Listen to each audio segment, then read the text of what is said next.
ఇలా కాంగ్రెస్ పార్టీ అధికారంలో వచ్చి ఇక్కడ కానీ కాంగ్రెస్ పార్టీకి మేము ఓటు వేయం.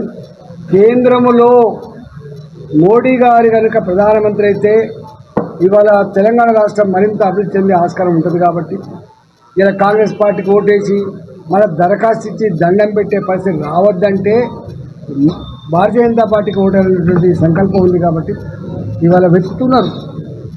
బీఆర్ఎస్ పార్టీ వెతుకుతుంది క్యాండిడేట్ని. కాంగ్రెస్ పార్టీ అయితే వందల కోట్ల రూపాయలు ఖర్చు పెట్టే నాయకుడి కోసం వెతుకుతూ ఉన్నారు. అది కూడా ఇక్కడ దొరకకపోతే బయటికి వెళ్ళి తీసుకొచ్చి పెట్టే ప్రయత్నం చేస్తున్నారు.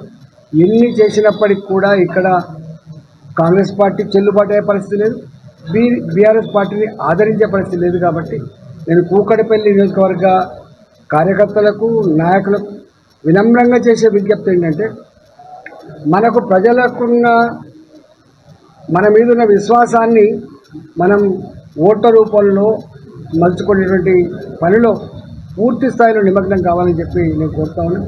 ఇక్కడ నాయకులలో కానీ కార్యకర్తలు కానీ ఇంటాక్ట్గా ఎక్కడ భేదభావాలు లేకుండా ఎక్కడ వైషమ్యాలు లేకుండా కలిసి మెలిసి పార్టీని గెలిపించుకోవాలనేటువంటి సంకల్పం ఇవాళ తొలికిసలాడుతున్నటువంటి ఈ సందర్భంలో కలిసికట్టుగా పనిచేద్దామని చెప్పి మనం చేస్తూ ఉన్నాం.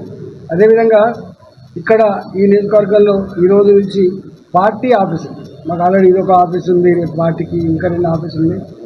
మాకు 3